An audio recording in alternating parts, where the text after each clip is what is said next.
dari kelompok 1 akan menyelesaikan tugas akhir mata kuliah Praktikum Pendidikan Mitigasi Bencana. Mengenai pendidikan mitigasi bencana, menurut Undang-Undang Nomor 24 Tahun 2007 mengenai penanggulangan bencana, bencana adalah peristiwa atau rangkaian peristiwa yang mengancam dan mengganggu penghidupan masyarakat yang disebabkan oleh faktor alam, faktor non-alam, maupun faktor manusia. Bencana mengakibatkan timbulnya korban jiwa manusia, kerusakan lingkungan, kerugian harta benda, dan dampak psikologis. Adapun 7 jenis bencana. Yang pertama yaitu gempa, tsunami, erupsi gunung api, banjir, tanah longsor, kekeringan, dan angin puting beliung. Mengenai kebencanaan yang pertama yaitu bencana gempa. Gempa terbagi menjadi 2 jenis. Yang pertama yaitu gempa tektonik. Gempa tektonik terjadi karena pergerakan lempeng. Yang kedua yaitu gempa vulkanisme. Gempa vulkanisme terjadi karena aktivitas magma yang terjadi sebelum erupsi gunung berapi. Alat untuk mengukur gempa adalah seismograf. Pada pusat gempa yang berada di permukaan bumi dan menyebar ke segala arah disebut epicenter. Sedangkan titik pusat gempa yang berada di dalam pusat bumi disebut hipocenter. Dari beberapa penjelasan di atas, adanya dampak dari bencana alam gempa yaitu sebagai berikut. Yang pertama, runtuhnya bangunan seperti sekolah, rumah, kantor, dan rumah sakit. Yang kedua, rusaknya sarana dan prasarana seperti jalan, jembatan, bendungan, dan pelabuhan. 3. Retaknya tanah atau amblesnya lapisan tanah. Yang keempat, kerusakan tanggul. Yang kelima, longsor. Pengertian bencana yang kedua yaitu tsunami. Tsunami dapat diartikan sebagai gelombang atau ombak pelabuhan. Tsunami merupakan gelombang yang didorong oleh pergerakan batuan, misalnya pergerakan pengangkatan atau penurunan atau pergeseran sesar lempeng di dasar laut. Tanda-tanda alam sebelum terjadinya tsunami antara lain yang pertama yaitu gempa kuat di dasar laut, air laut mendadak surut, terdengar suara deru seperti suara pesawat atau kereta. Yang keempat, angin yang berhembus dari laut ke pantai. Yang kelima, bau amis tercium sangat kuat. Yang keenam, banyak ikan terdampar di laut. Selanjutnya itu ada erupsi gunung berapi. Seperti yang kita tahu, secara geologis Indonesia itu terletak di jalur pergunungan muda Sirkum Pasifik.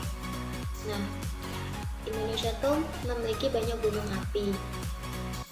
Lalu bagaimana sih terjadinya erupsi gunung api?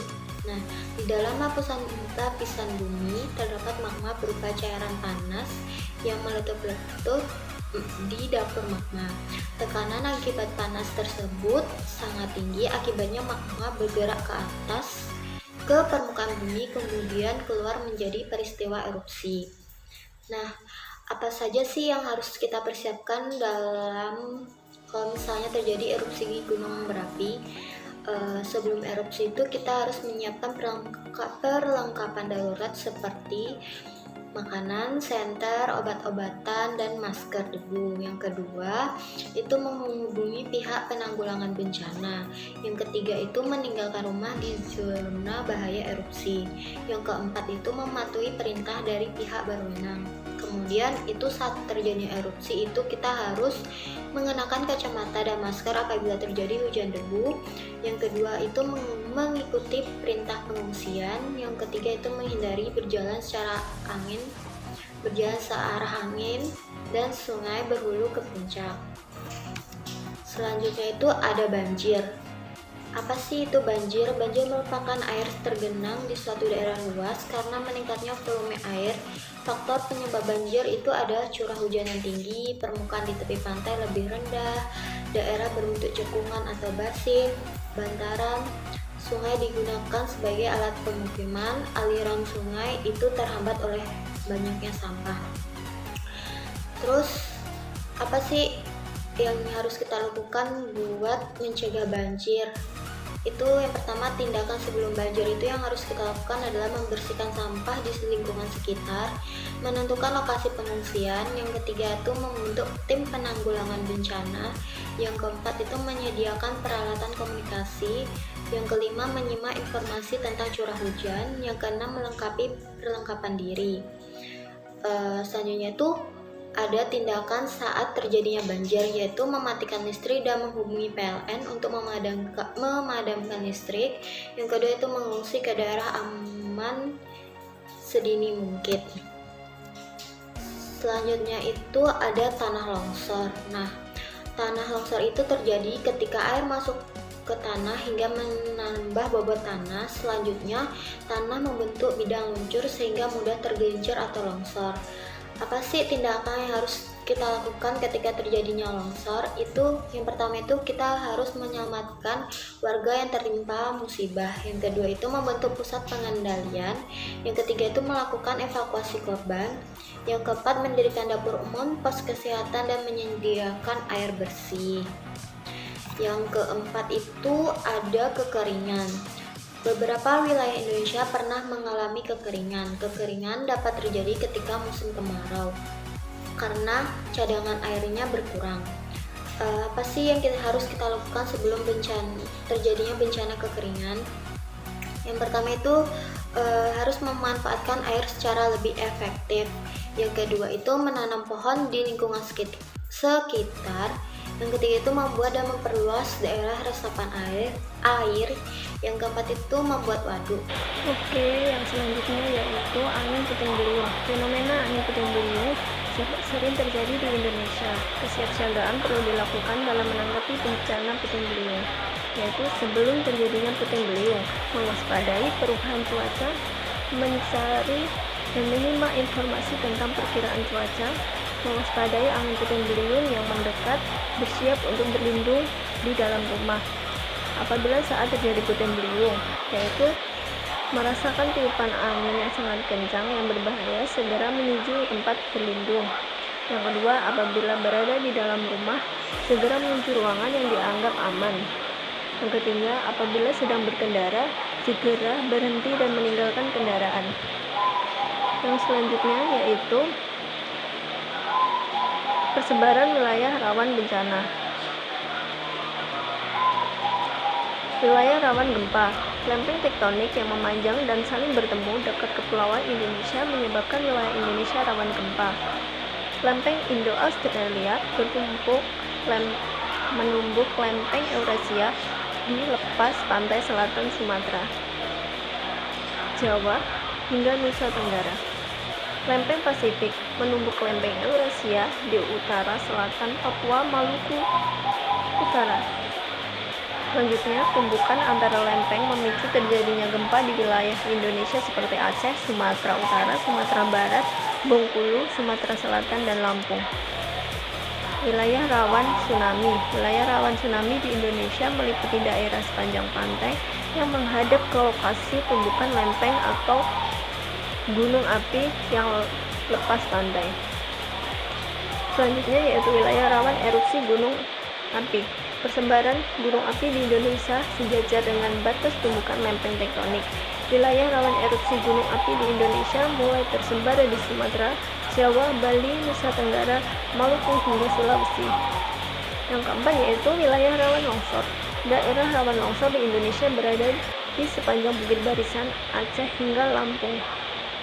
Selanjutnya Jawa Tengah dan Bali, Nusa Tenggara Barat, Nusa Tenggara Timur, sebagian Sulawesi, Kalimantan, terutama bagian utara, dan Papua. Badan Penanggulangan Bencana. Badan Nasional Penanggulangan Bencana atau BNPB dan Badan Penanggulangan Bencana Daerah atau BPBD memiliki tugas 1. Menetapkan pedoman dan pengarahan terhadap usaha penanggulangan bencana. Yang kedua, menetapkan standarisasi serta kebutuhan dan penyelenggaraan penanggulangan bencana. Yang ketiga, menyusun, menetapkan, dan mengkonfirmasi peta rawan bencana. Yang keempat, menyusun dan menetapkan prosedur tetap penanganan bencana. Berikutnya, saya akan menjelaskan mengenai fungsi BMKG atau Badan Meteorologi, Klimatologi, dan Geofisika. Yang pertama, menyampaikan informasi dan peringatan kepada instansi, pihak terkait, dan masyarakat berkenaan dengan bencana. Yang kedua, menyampaikan informasi dan peringatan kepada instansi, pihak terkait, dan masyarakat berkenaan dengan perubahan iklim. Dan yang ketiga, menyampaikan laporan, saran, dan pertimbangan kepada bidang meteorologi, klimatologi, dan geofisika. Selanjutnya adalah beberapa prinsip PMI atau Palang Merah Indonesia sebagai berikut. Yang pertama, darurat. Darurat yang dimaksud yaitu memberikan bantuan penanggulangan bencana yang diberikan langsung kepada korban bencana. Yang kedua, langsung, yaitu bantuan yang diberikan harus langsung dari PMI kepada korban bencana tanpa ada perantara. Yang ketiga, materi, yaitu memberikan bantuan berupa pangan, non-pangan, maupun jasa. Selanjutnya, ada partisipasi masyarakat dalam mitigasi bencana. Berdasarkan Peraturan Pemerintah Nomor 21 Tahun 2008 tentang penyelenggaraan penanggulangan bencana, pengurangan risiko bencana dilakukan melalui kegiatan berikut. Yang pertama, pengenalan dan pemantauan risiko bencana. 2. Perencanaan partisipasi penanggulangan bencana. Yang ketiga, pengembangan budaya sadar bencana. Yang keempat, peningkatan komitmen terhadap pelaku penanggulangan bencana. Dan yang terakhir, penerapan upaya fisik, non-fisik, dan peraturan penanggulangan bencana. Selanjutnya, peran serta masyarakat pada saat tanggap darurat dapat dilakukan melalui beberapa kegiatan berikut. Yang pertama, pencarian dan penyelamatan korban bencana. Yang kedua, pemenuhan kebutuhan dasar. Yang ketiga, perlindungan dan pengurusan pengungsi dan kelompok rentan. Yang keempat, penyelamatan dan pemulihan sarana dan prasarana. Yang kelima, pemantauan pelaksanaan rencana operasi tanggap darurat. Dan yang terakhir, kegiatan lain yang dilakukan dengan segera pada saat kejadian bencana. Oke, setelah kalian mendengar materi yang sudah dijelaskan, kalian sekarang bentuk kelompok ya, masing-masing terdiri dari 4 orang. Setelah itu diskusikan dengan kelompok apa sih pendapat kalian sendiri tentang mitigasi bencana alam. Setelah selesai, kalian mempresentasikan hasil diskusi kalian ya. Jika ada pertanyaan, bisa komentar di bawah ini. Ini yang dapat kami sampaikan. Kurang lebihnya mohon maaf. Billahi taufiq wal hidayah. Waridho wal inayah. Wassalamualaikum warahmatullahi wabarakatuh.